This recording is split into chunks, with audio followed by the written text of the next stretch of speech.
اسماعیل اور بلقیس دونوں پہاڑ سے اتر کر نہایت خوش ہوئے۔ اسماعیل نے مغرب کی نماز پڑھ کر بلقیس سے کہا، نہیں کہا جا سکتا ہم پہاڑ کے کس طرف اتر آئے ہیں۔ بلقیس، میری سمجھ میں بھی نہیں آیا۔ اسماعیل، کیا تم اس نواح سے واقف نہیں ہو؟ بلقیس، بالکل بھی نہیں اسماعیل، جب تو ہمیں رات اسی جگہ بسر کرنی چاہیے۔ بلقیس، اور اب ہم رات کو جا بھی کہاں سکتے ہیں؟ اسماعیل، لیکن یہاں کھانے کا کیا بندوبست ہوگا؟ بلقیس نے شوخی سے مسکرا کر کہا، بہت بھوک لگ رہی ہے آپ کو؟ اسماعیل نے اس کے رخ روشن کی طرف دیکھتے ہوئے کہا، مجھے؟ میں عرب ہوں اور ایک ہفتے تک بھوکا پیاسا رہ سکتا ہوں۔ بلقیس، مگر کھانے کی فکر اسماعیل تمہاری وجہ سے ہے۔ بلقیس بے اختیار ہنس پڑی۔ اس نے کہا، آپ میری فکر بالکل نہ کریں اسماعیل، تم کس قدر حسین ہو، جب تم ہنستی ہو تو تمہارا چہرہ بے حد دلکش ہو جاتا ہے۔ بلقیس کی مسیحا صفت لبوں پر تبسم کھل رہی تھی۔ اس نے کہا، خوب باتیں بنانی آتی ہے آپ کو۔ اسماعیل، میں نے کیا باتیں بنائی؟ بلقیس، بھوک کا ذکر کرتے کرتے کیا تذکرہ لے بیٹھے۔ اسماعیل، بلقیس، خدا کی قسم میں یہ چاہتا ہوں کہ دنیا بھر کی راحت اور آرام تمہارے لیے مہیا کر دوں، لیکن نہیں جانتا کہ میری یہ خواہش کیوں اور کس وجہ سے ہے۔ بلقیس نے اسماعیل کی طرف دیکھا۔ وہ محبت بھری نظروں سے اس سیم تن کو دیکھ رہے تھے۔ وہ شرما گئی۔ اس نے اپنا سر جھکا لیا۔ اسماعیل نے دریافت کیا، تمہاری کہاں جانے کی تمنا ہے بلقیس؟ بلقیس نے سر جھکائے ہوئے کہا، آپ جہاں آپ لے جائیں۔ اسماعیل نے محبت اور حیرت بھری نظروں سے اس کی طرف دیکھ کر کہا، جہاں میں لے چلوں؟ بلقیس نے شرمیلی نظروں سے دیکھ کر خفیف تبسم کے ساتھ کہا، جی ہاں، جہاں آپ لے جائیں۔ اسماعیل، میں تو یہ چاہتا ہوں کہ اس بحث ذات پہاڑی پر تمہارے ساتھ رہتا۔ بلقیس، پھر کیوں اتر آئے وہاں سے؟ اسماعیل، محض اس وجہ سے کہ میں جہاد کرنے آیا ہوں اور جب تک جنگ کا فیصلہ نہ ہو جائے اس وقت تک آرام نہیں کر سکتا۔ بلقیس، کیا آپ میدان جنگ میں جائیں گے؟ اسماعیل، ہاں۔ بلقیس، اور میں؟ اسماعیل، اگر تم پسند کرو تو اسلامی لشکر میں میرے ساتھ رہنا۔ بلقیس، مگر میں چاہتی ہوں کہ آپ لڑنے نہ جائیں۔ اسماعیل، یہ کیسے ممکن ہے بلقیس؟ بلقیس، کیوں ممکن کیوں نہیں ہے؟ اسماعیل، اس لیے کہ خدا نہ خوش ہو جائے گا۔ بلقیس، تب میں منع نہیں کر سکتی۔ اسماعیل، رات زیادہ آتی جا رہی ہے، تمہارے آرام کرنے کا کچھ بندوبست کر دوں۔ بلقیس نے مسکرا کر کہا، میرے لیے یا اپنے لیے بھی؟ اسماعیل، مجھے اپنے لیے کیا کرنا ہے، میں تو سنگلاخ زمین پر بھی آرام سے سو سکتا ہوں۔ بلقیس، اور میں؟ اسماعیل، تم ایسے نازک ہو کہ تمہیں پھولوں کے سیج پر بھی مشکل ہی سی نیند آئے۔ بلقیس، مگر میں بھی پتھروں پر سو چکی ہوں اور اس سے اب مجھے بھی عادت ہو گئی ہے۔ اسماعیل، کچھ نہ کچھ تو کر ہی دوں، مگر میرا دل؟ بلقیس، ہاں، آپ کا دل کیا؟ اسماعیل شرارت سے، تمہاری خدمت کرنے کو چاہتا ہے۔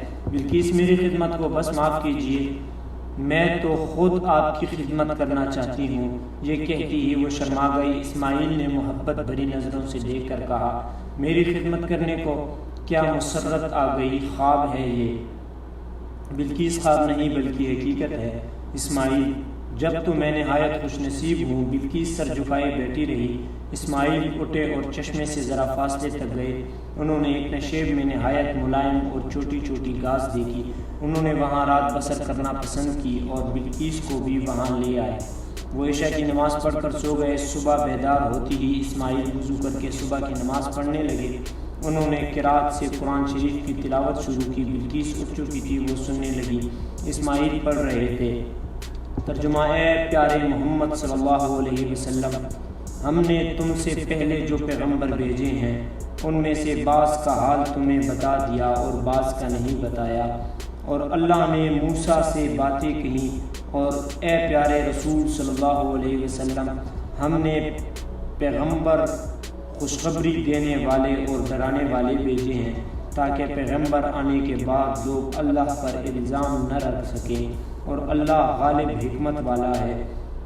لیکن اللہ گواہی دیتا ہے کہ قرآن شریف جو تم پر اتارا ہے وہ خدا نے اپنے علم سے اتارا ہے، اور فرشتے بھی اس کی گواہی دیتے ہیں، اور کافی ہے اللہ گواہی دینے والا۔ بلقیس نہایت غور اور توجہ سے سن رہی تھی۔ جب وہ نماز پڑھ چکے تب بلقیس ان کے پاس آئی اور ان سے دریافت کیا، کیا آپ حضرت موسیٰ علیہ السلام کو پیغمبر مانتے ہیں؟ اسماعیل: ہاں۔ بلقیس: پھر یہودی کیوں نہیں ہو جاتے؟ اسماعیل: اس لیے کہ حضرت موسیٰ علیہ السلام جو تورات لائے تھے، بنی اسرائیل کے علماء نے اس میں بہت کچھ گھٹا بڑھا دیا ہے، اس وجہ سے ان کے بعد حضرت عیسیٰ علیہ السلام کو خدا نے انجیل دے کر اور پیغمبر بنا کر بھیجا، لیکن عیسائیوں نے بھی ایسا ہی کیا جیسا کہ موسیٰیوں نے کیا تھا۔ تب حضرت محمد صلی اللہ علیہ وسلم پیغمبر بنا کر بھیجے گئے، اور اب جو شریعت حضور صلی اللہ علیہ وسلم لائے ہیں وہی جاری رہے گی۔ بلقیس: آج میرے دل پر آپ کی ان چیز کے پڑھنے کا بڑا اثر ہوا ہے۔ اسماعیل: یہ خدا کا کلام ہے، قرآن شریف، کاش تم مسلمان ہو جاتی۔ بلقیس: مجھے سوچنے اور غور کرنے دیجیے۔ اسماعیل: ضرور سوچنا چاہیے۔ بلقیس: بے شک، اچھا اب یہاں سے چلے۔ اسماعیل: میں خود بھی یہی سوچ رہا ہوں، مگر اب تک میں نے یہ طے نہیں کیا کہ چلوں کس طرف۔ میں اس ملک کے جغرافیہ سے بالکل ناواقف ہوں۔ بلقیس: اور میں بھی۔ اسماعیل: میرا خیال ہے لشکر دارالسلطنت کی طرف گیا ہوگا، اور تلیتلا جو دارالسلطنت ہے وہ شمال کی طرف بتایا جاتا ہے، ہمیں بھی شمال ہی کی سمت چلنا چاہیے۔ بلقیس: یہ تو میں نہیں کہہ سکتی کہ کس طرف چلنا چاہیے، مگر یہ ضرور کہوں گی کہ اب یہاں سے چلنا ضروری ہے۔ اسماعیل: چلو آؤ۔ دونوں اٹھ کر شمال کی جانب روانہ ہوئے۔ وہ سارا دن دم لے لے کر چلتے رہے، رات کو ٹھہر گئے اور صبح ہوتی ہی پھر چل پڑے۔ وہ دن بھر چلتے اور رات کو ٹہلتے تھے، کہیں انہیں پھلدار درخت مل جاتے اور پھل توڑ کر کھا لیتے، اگرچہ وہ نہیں جانتے تھے کہ کس طرف جا رہے ہیں، مگر قدرت انہیں قرطبہ کی جانب لے جا رہی تھی۔ کئی دن چل کر وہ ایک ایسے جنگل میں پہنچ گئے جہاں درخت کثرت سے کھڑے تھے۔ رات کو انہوں نے آرام کیا۔ صبح جب چلنے کا ارادہ کیا تو بلقیس نے کہا، میں بہت تھک گئی ہوں اور اب مجھ سے 1 میل بھی نہ چلا جائے گا۔ یہ دونوں پیدل سفر کر رہے تھے۔ بلقیس دان پان تھی، متواتر سفر کرنے کی وجہ سے مزید چلنے کی قوت باقی نہ رہی۔ اسماعیل نے کہا، مجھے خود تمہاری تکلیف کا احساس ہے، لیکن کیا کروں، آبادیاں ویران پڑی ہیں، کہیں سے بھی سواری کا انتظام نہیں ہو سکتا، اور اگر تم کو گود میں اٹھا کر لے چلوں تو شاید تم اسے پسند نہ کرو۔ بلقیس: ہاں، میں اسے مناسب نہیں سمجھتی۔ اسماعیل: اچھا، اس جنگل سے باہر تو نکلو، شاید خدا کوئی سبیل کر دے۔ بلقیس: چلیں، میں چلنے کی کوشش کروں گی۔ دونوں اٹھے اور چلے۔ دور تک درختوں کا سلسلہ پھیلا ہوا تھا۔ جب وہ اس تاریک جنگل سے باہر نکلے تو انہوں نے ایک عیسائی کو ایک گھوڑے پر سوار جاتے دیکھا۔ اسماعیل نے بلقیس کو اشارے سے خاموش اور اسی جگہ کھڑے رہنے کو کہا اور خود پنجوں کے بل تیزی سے سوار کی طرف دوڑے۔ سوار معمولی دھمکی گھوڑے کو لے جا رہے تھے۔ اسماعیل نے دوڑ کر گھوڑے کی دم پکڑ لی اور اسے کھینچ کر کھڑا ہو گئے۔ گھوڑا رک گیا۔ سوار کو معلوم نہ ہوا کہ گھوڑا کیوں کھڑا ہو گیا ہے۔ اس نے مہمیز لگائی مگر گھوڑا نہ چلا۔ اب سوار نے گھوم کر پیچھے کی طرف دیکھا۔ جب اس کی نظر اسماعیل پر پڑی اور انہیں دم پکڑتے دیکھا تو وہ سخت بدحواس ہو کر گھوڑے سے کودا اور بے تحاشا پیدل بھاگ کھڑا ہوا۔ اس کے گھبرانے اور اتر کر بھاگنے سے اسماعیل کو ہنسی آ گئی۔ انہوں نے گھوڑے کی باگ پکڑی اور اسے بلقیس کے پاس لے آئے۔ بلقیس ہنسی جا رہی تھی اور ہنستے ہنستے دوہری ہوتی جا رہی تھی۔ ہنستی رکتی تھی مگر نہ رکتی تھی۔ اس کا چہرہ سرخ ہو گیا تھا اور آنکھیں چمکنے لگی۔ اسماعیل نے کہا، آج اس قدر ہنسی کیوں آ رہی ہے تم کو؟ بلقیس نے رک کر کہا، اس عیسائی نے خدا جانے آپ کو کیا سمجھا، آپ کو دیکھ کے ہی گھوڑے سے اتر کر بھاگ کھڑا ہوا۔ اسماعیل، ایسا معلوم ہوتا ہے کہ مسلمانوں کو فتوحات نصیب ہو رہی ہے اور عیسائیوں پر مسلمانوں کی ہیبت چھا گئی ہے، اس لیے وہ مجھے دیکھتے ہی ڈر گیا اور بے تحاشا بھاگ کھڑا ہوا۔ بلقیس، مگر آپ نے بھی تو کمال کر دیا کہ گھوڑے کی دم ہی پکڑ کر کھڑے ہو گئے۔ اسماعیل، اور کیا کرتا، اگر بھاگ پکڑنے کی کوشش کرتا تو وہ گھوڑا بھگا لے جاتا یا حملہ کر دیتا۔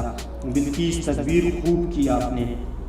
اسماعیل، تمہاری اس ہمت افزائی کا شکریہ، آؤ اب اس گھوڑے پر سوار ہو لو۔ بلقیس اور آپ، اسماعیل، میں تمہارے جلوں میں چلوں گا۔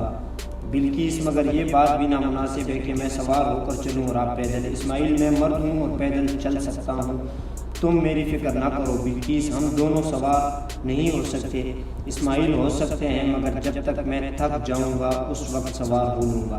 بلقیس اچھا تو مجھے سوار کرا دیجیے۔ اسماعیل نے سہارا دے کر بلقیس کو سوار کرایا اور یہ دونوں آہستہ آہستہ چل پڑے۔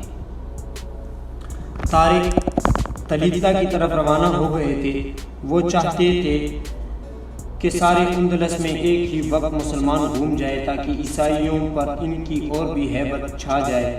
ان کی یہ تمنا پوری ہو گئی۔ ایک طرف زید نے فتوحات شروع کر دی اور دوسری طرف مغیث الرومی نے، تیسری جانب وہ خود بڑھ رہے تھے۔ ان کی گزر جس بستی سے بھی ہوا اس ویران اور غیر آباد ہی پایا۔ دریافت کرنے پر معلوم ہوا کہ مسلمانوں کی آنے کی خبر سنتی ہی وہاں کے باشندے مال و اسباب و عزیز و اقارب کو لے کر کسی طرف چلے گئے ہیں اور بڑھتے چلے جا رہے ہیں، یہاں تک کہ وہ کوہ طلیطہ کے پاس پہنچ گئے۔ انہوں نے ایک جگہ قیام کر دیا۔ یہاں زور کی نماز پڑھ کر سپاہی کھانا تیار کرنے لگے۔ جب وہ کھانا کھا کر فارغ ہوئے تو الوار کی جانب سے غبار سا بڑھتا نظر آیا۔ مسلمان اس غبار کو دیکھ کر ہوشیار ہو گئے۔ انہیں خیال ہوا کہ شاید عیسائی لشکر طلیطہ والوں کی آمد کے لیے آ رہا ہے۔ انہیں معلوم تھا کہ تدمیر جو رازرکہ سپہ سالار تھا میدان جنگ میں ہی اپنی جان بچا کر بھاگ گیا تھا، اور وہ یہ جانتے تھے کہ تدمیر کا اثر رسوخ ملک میں کافی ہے۔ انہوں نے خیال کر لیا کہ تدمیر ہی یہ لشکر لے کر آ رہا ہے۔ طارق نے مسلمانوں کو مسلح ہونے کا حکم دے دیا اور تمام مسلمان مسلح ہو کر سربستہ ہو گئے۔ غبار بڑھتا چلا آ رہا تھا، یہاں تک کہ جب وہ زیادہ قریب ہوا اور گرد کا دامن چاک ہوا تو سوار نظر آئے۔ یہ سوار مسلمان تھے۔ اسلامی پرچم آگے آگے لہراتا آ رہا تھا۔ مسلمان انہیں دیکھ کر خوش ہوئے اور انہوں نے اللہ اکبر کا پرزور نعرہ لگایا۔ آنے والے لشکر نے بھی نعرہ تکبیر بلند کیا، اور جب وہ اور قریب آ گئے تو طارق نے پہچان لیا کہ اس لشکر کے سردار زید ہے، جو سپاہیوں سے آگے علم ہاتھ میں لیے بڑے شان سے بڑھتے چلے آ رہے تھے۔ زید ملاگا کو فتح کر کے اسٹیجا پر حملہ آور ہوئے تھے۔ انہوں نے اسٹیجا بھی فتح کر لیا تھا اور اس کے بعد الوار پر جا دھمکے تھے۔ الوار والوں نے صلح کر لی تھی اور صلح نامہ لکھ کر طلیطہ کی طرف چل پڑے تھے، کیونکہ طارق نے انہیں ہدایت کر دی تھی کہ وہ اس طرف سے فارغ ہو کر طلیطہ آ جائے تاکہ دونوں افسر مل کر دارالسلطنت پر حملہ کریں۔ چنانچہ زید حسب قرارداد فتح کا پرچم لہراتے ہوئے آ رہے تھے۔ طارق اور ان کے لشکر نے بڑھ کر ان کے فتح مند لشکر کا استقبال کیا۔ دونوں سردار نہایت تپاک اور خندہ پیشانی سے ملے۔ عصر کی نماز پڑھ کر طارق زید کو اپنے خیمے پر لے گئے اور ان سے جنگ کے واقعات دریافت کرنے لگے۔ انہوں نے ملاگا، اسٹیجا اور الوار وغیرہ کے فتوحات کے تمام رویداد کہہ سنائے۔ طارق بہت خوش ہوئے اور انہوں نے اس پہم ظفر مندیوں پر خدا کا شکر ادا کیا۔ اس عرصے میں بہت سے افسر آ کر بیٹھ گئے تھے۔ ابھی یہ باتیں ہی کر رہے تھے کہ ایک سوار آیا، اس نے گھوڑے سے اتر کر طارق کو سلام کیا۔ طارق نے اسے سلام کا جواب دیتے ہوئے بیٹھنے کا اشارہ کیا۔ جب وہ بیٹھ گیا تب انہوں نے دریافت کیا، تم کہاں سے آ رہے ہو؟ سوار نے جواب دیا، میں قاصد ہوں اور کیروان سے آ رہا ہوں۔ طارق، کیروان میں خیریت ہے؟ قاصد، خدا کے فضل و کرم سے سب طرف خیریت ہے۔ کیروان کی ہر مسجد میں ہر نماز کے بعد آپ کی فتح یابی کی دعا مانگی جاتی ہے۔ طارق، حضرت موسیٰ بن نصیر تو خیریت سے ہیں؟ قاصد، جی ہاں، اچھی طرح ہے۔ آپ کو شوق سلام کہا ہے اور یہ فرمان دیا ہے۔ قاصد نے عبا کی جیب میں سے ایک لفافہ نکال کر طارق کو دیا۔ طارق نے لے کر اسے بوسہ دیا، کھولا اور پڑھنا شروع کیا۔ لکھا تھا، از طرف موسیٰ بن نصیر وائسرائے بلاد عرب اسلامیہ بجانب طارق بن زیاد سپہ سالار اندلس۔ حمد و صلات کے بعد معلوم ہوا کہ فتح نامہ مع مال غنیمت کے 5واں حصے کے پہنچا۔ پڑھ کر بڑی خوشی ہوئی۔ تم نے نہایت بہادری اور ناموری کا کام کیا ہے۔ خدا تمہیں زور قوت عطا فرمائے کہ تم سارے اندلس کو فتح کر لو، آمین ثم آمین۔ مگر اس پہلی ہی شکست سے عیسائیوں کے دلوں میں جوش انتقام کا جذبہ بدرجہ عتم پیدا ہو گیا ہوگا۔ اور اپنے بادشاہ اور ہم مذہبوں کا بدلہ لینے کے لیے ہر طرف سے تم پر ہجوم کریں گے۔ تمہارے پاس اس قدر لشکر نہیں ہے کہ تم اندلس کی ٹھڈی دل عیسائیوں کا مقابلہ کر سکو، اس لیے تم پیش قدمی ملتوی کر دو اور جب تک مقیم ہو وہیں ٹھہرے رہو۔ میں 18,000 لشکر لے کر آ رہا ہوں، اس نئے لشکر کے ساتھ آگے بڑھنا، میرا اور تمام مسلمانوں کا سلام سب مجاہدین کو پہنچا دینا۔ فقط موسیٰ بن نصیر از کیروان۔ طارق نے خط پڑھ کر قاصد سے دریافت کیا، کیا موسیٰ تمہارے سامنے روانہ ہو چکے تھے؟ قاصد نے جواب دیا، جی نہیں، البتہ روانہ ہونے والے تھے۔ اب طارق نے خط زید کو دیا، انہوں نے پڑھ کر کہا، انہیں ہم سے محبت ہے اس لیے انہوں نے ازراہ دور اندیشی ایسا لکھا ہے۔ طارق، مگر مجھے ان کے حکم کی تعمیل کرنی چاہیے۔ زید، اگر آپ کو عیسائیوں کی طرف سے اندیشہ ہے تو ضرور تعمیل کیجیے۔ طارق، میرا خیال میں تو اس قسم کا کوئی اندیشہ نہیں ہے ایک افسر، بلکہ اس وقت مسلمانوں کی دھاک عیسائیوں کے دلوں پر بیٹھ گئی ہے اور وہ سراسیمہ اور بدحواس ہو رہے ہیں۔ اگر آپ نے اس وقت پیش قدمی روک دی تو پھر ان کے دلوں سے خوف جاتا رہے گا۔ دوسرا افسر، یہی بات ہے، موسیٰ یہاں سے بہت فاصلے پر ہے، انہیں معلوم نہیں کہ اس وقت پیش قدمی کو روک دینا نہایت مضر ثابت ہوگا۔ زید، میرا خیال میں آپ کو روکنا نہیں چاہیے، خدا کے فضل و کرم سے کامیابی کی پوری امید ہے۔ طارق، لیکن وائسرائے کے حکم کی سرتابی ہوتی ہے۔ پہلا افسر کسی ذاتی غرض کی وجہ سے نہیں ہے بلکہ اسلام اور مسلمانوں کی خدمت کی وجہ سے ہے اور اس میں کچھ حرج نہیں۔ زید، وائسرائے نے خود اپنے خطاب ہی میں اس بات کی تشریح کر دی ہے، انہیں اندیشہ ہے کہ کہیں چاروں طرف سے عیسائی ہجوم نہ کرنے لگ جائے، مگر یہاں یہ اندیشہ ہی نہیں ہے۔ دوسرا افسر، اگر آپ نے پیش قدمی نہ کی اور موسیٰ کو یہاں آ کر یہ واقعات معلوم ہوئے کہ اگر پیش قدمی کی جاتی تو فتح یقینی تھی، تو ممکن ہے وہ ناخوش ہو جائے۔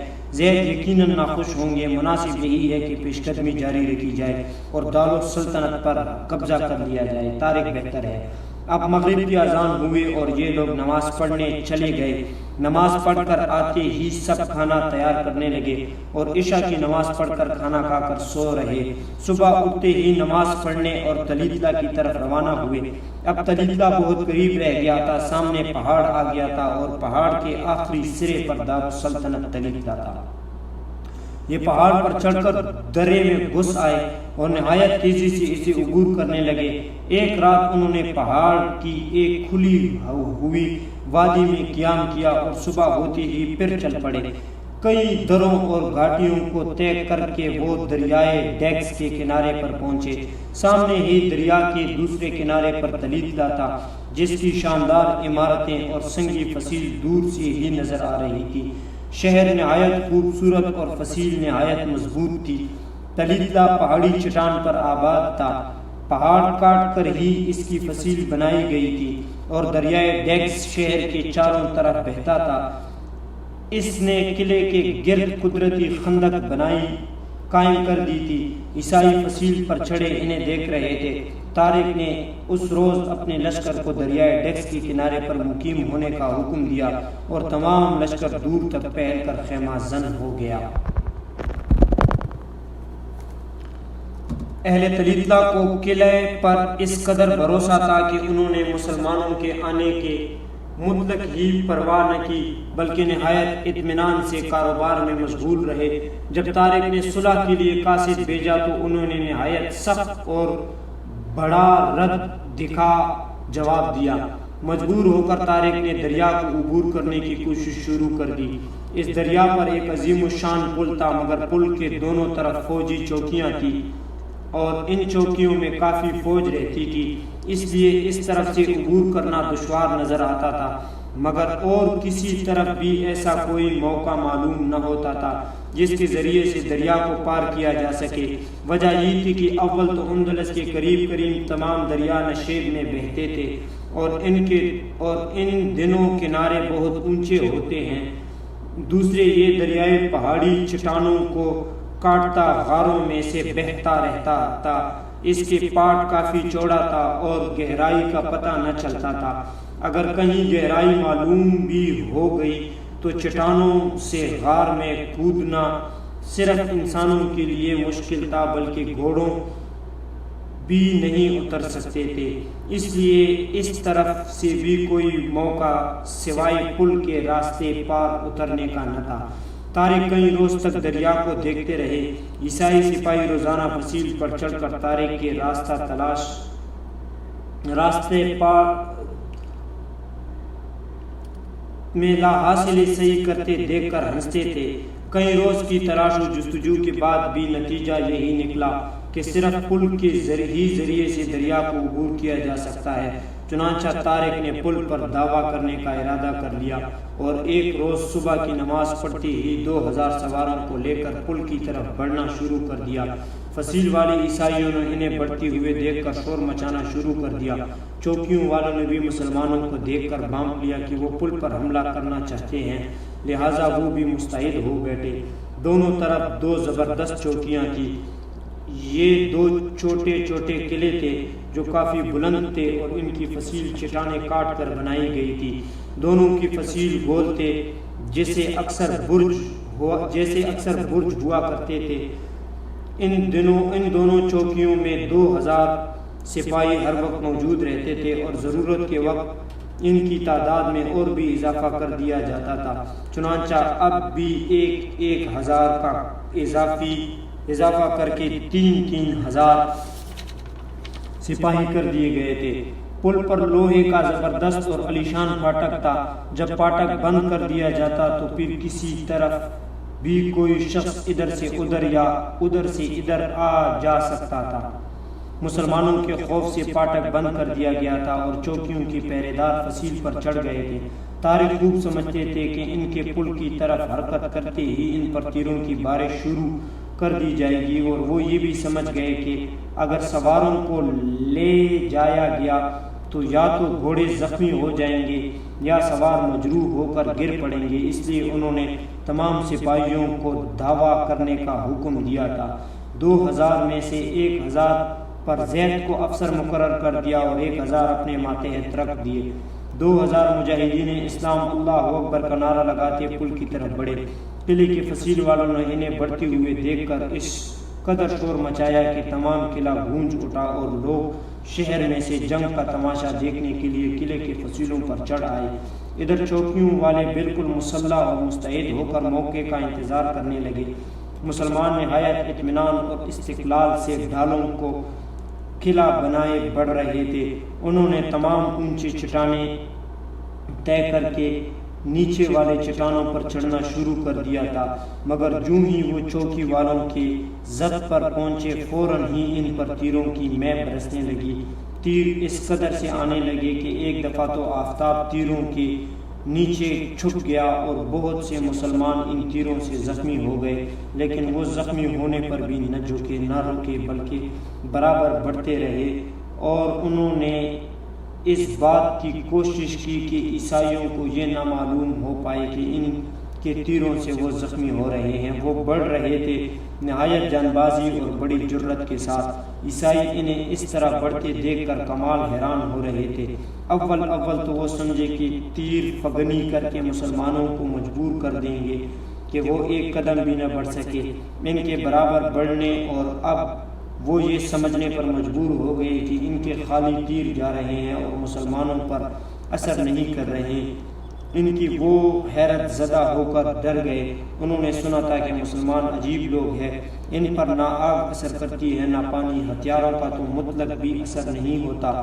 اب وہ اپنے آنکھوں سے اس بات کو دیکھ رہے تھے کہ وہ تیر برسا رہے ہیں اور مسلمان تیر کھا کر بھی بڑھتے چلے آ رہے ہیں۔ انہوں نے قلعے کی فصیل والوں سے پکار کر کہا، انہیں لوگوں پر تیر کا کچھ بھی اثر نہیں ہوتا، یہ بڑھتے چلے آ رہے ہیں، یقیناً ان کا سیلاب ہمیں بہا دے گا۔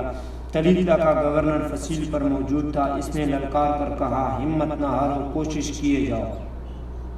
لیکن عیسائیوں کے دلوں پر مسلمانوں کا کچھ ایسا رعب چھا گیا تھا کہ اب ان کی تیر فغنی اس شد و مت سے نہ ہو سکی جیسے کہ شروع کی تھی۔ مسلمانوں نے اس بات کو سمجھ لیا اور اب انہوں نے اپنی رفتار ذرا اور تیز کر دی۔ طارق سب سے آگے تھے اور مجاہدین ان کے پیچھے تھے۔ جو لوگ زخمی ہو گئے تھے انہوں نے تیروں کو اپنے جسموں سے نکال کر پھینک دیا تھا اور جوش و غضب میں آ کر بڑھ رہے تھے۔ آخر وہ بڑھتے بڑھتے پھاٹک تک پہنچ گئے اور اسے توڑنے لگے۔ اب چوکی والوں عیسائیوں کے شور کرنے کا نمبر آ گیا تھا۔ وہ گلا پاڑ کر چلا رہے تھے اور قلعے کی فصیل والوں کو اپنی مدد کے لیے بلا رہے تھے۔ کچھ مسلمان تو قلعے کے پھاٹک توڑنے میں لگ گئے اور کچھ چٹانوں پر چڑھ کر چوکیوں کے فصیلوں کے اوپر چڑھنے لگے، لیکن چوکیوں والوں نے انہیں نہ دیکھا اور موقع کچھ ایسا ہو گیا کہ وہ پھاٹک والوں پر تیر برسا رہے تھے۔ وہ جھڑکوں میں سے جھانک کر غل مچا رہے تھے، جبکہ وہ شور کرنے میں مصروف تھے۔ چند مسلمان فصیل پر چڑھ گئے، انہوں نے وہاں پہنچتے ہی تلواریں کھینچی اور عیسائیوں پر برسانے لگے۔ عیسائیوں کو ان کے آنے کی اطلاع اس وقت ہوئی جبکہ ان کے بہت سے آدمی مارے بھی جا چکے تھے۔ چونکہ ان مسلمانوں نے پرزور حملہ کر کے تمام عیسائیوں کو فصیل کے سامنے سے ہٹا دیا تھا، اس لیے مسلمانوں کی آمد کا تانتا لگ گیا اور جو شخص بھی اوپر پہنچتا وہ تلوار لے کر عیسائیوں پر ٹوٹ پڑتا اور انہیں قتل کرنا شروع کر دیتا۔ عیسائی بھی تلوار کھینچ کر مقابلے میں آ گئے اور نہایت جوش و خروش سے لڑنے کی ہمتیں مسلمانوں کو کم دیکھ کر بن گئی اور وہ بڑے ولولے سے لڑنے لگے، مگر مسلمان نہایت پھرتی اور بڑے قوت سے لڑ رہے تھے اور دور تک پھیل گئے تھے۔ ان کی تلواریں عیسائیوں کو کھیتی کی طرح کاٹ رہی تھی۔ قلعے والوں نے جب یہ کیفیت دیکھی تو ان کی مدد کے لیے دوڑے اور قلعے کا پھاٹک کھول کر پل کی طرف جھکے۔ ادھر طاہر نے جو زید کے ساتھ ملاگا وغیرہ کی فتوحات میں شامل تھا اور اس وقت ایک چٹان پر بیٹھے مسلمانوں کی کارروائی دیکھ رہے تھے، عیسائیوں کو پھاٹک پر پہنچتے دیکھ لیا۔ وہ جلدی سے لوٹے اور تمام لشکر کو چڑھا لائے۔ کیونکہ اب تیر فگنی کا اندیشہ باقی نہ رہا تھا، اس لیے اب وہ لشکر چلا اور سب گھوڑوں پر سوار ہوا۔ اس عرصے میں تقریباً 300 مسلمان برج پر چڑھ چکے تھے اور انہوں نے عیسائیوں کو قتل کر کے انہیں برج کی دوسری طرف دھکیل دیا۔ طارق اور ان کے ہمراہی پھاٹک توڑنے میں مصروف تھے اور آخر انہوں نے پھاٹک توڑ ڈالا۔ جس وقت پھاٹک ٹوٹا اس وقت طاہر لشکر لے کر پہنچ گئے۔ سواروں کی اس بروقت آمد نے مسلمانوں کی ہمتیں بڑھا دی۔ طارق کا غلام ان کا گھوڑا بھی لے آیا تھا۔ وہ جلدی سے گھوڑے پر سوار ہوئے، انہوں نے پیادوں کی پھاٹک ہی پر روک دیا اور سواروں کو لے کر چل پڑے۔ جو ہی وہ پھاٹک کی دوسری طرف پہنچے، انہوں نے تمام پل پر عیسائیوں کو پہلے ہوئے اور ننگی تلواریں ہاتھ میں لیے دیکھا۔ یہ قلعے والے عیسائی تھے جو برج والوں کی مدد کے لیے آئے تھے۔ یہ سب پیدل تھے۔ طارق اور دوسرے مسلمانوں نے گھوڑے ان کی طرف دوڑائے۔ عیسائی ان کی صورتیں دیکھتے ہی چلاتے ہوئے بھاگے، لیکن وہ بھاگ نہ سکے اور مسلمانوں نے انہیں جا لیا اور سب کو جہنم واصل کر دیا۔ اس وقت دو محاذوں پر جنگ ہو رہی تھی، ایک برج اور دوسرے پل پر، اور دونوں جگہ سے عیسائی قتل ہو کر گر رہے تھے۔ مسلمان شیروں کی طرح انہیں کاٹتے پھر رہے تھے۔ تھوڑی ہی دیر میں ہزاروں عیسائی ڈھیر ہو گئے اور مسلمان سواروں کے دستے انہیں مارتے گراتے قلعے کے پھاٹک پر پہنچے۔ عیسائی کچھ اس قدر بدحواس ہو گئے تھے کہ انہیں پھاٹک بند کرنے کا بھی ہوش نہ رہا تھا۔ دروازہ کھلا پڑا تھا۔ مسلمان قلعے کے اندر داخل ہو گئے اور انہوں نے ہر طرف پھیل کر ہتھیار بند عیسائیوں کو قتل کرنا شروع کر دیا۔ تو دوستو یہ تھی آج کے ایپیسوڈ۔ امید کرتا ہوں کہ آپ کو پسند آئی ہوگی۔ جانے سے پہلے ایک چھوٹی سی گزارش ہے کہ ویڈیو کو لائک کریں، چینل کو سبسکرائب کریں اور بیل نوٹیفیکیشن کو دبائیں تاکہ آپ کو بر وقت اپڈیٹ ملتی رہے۔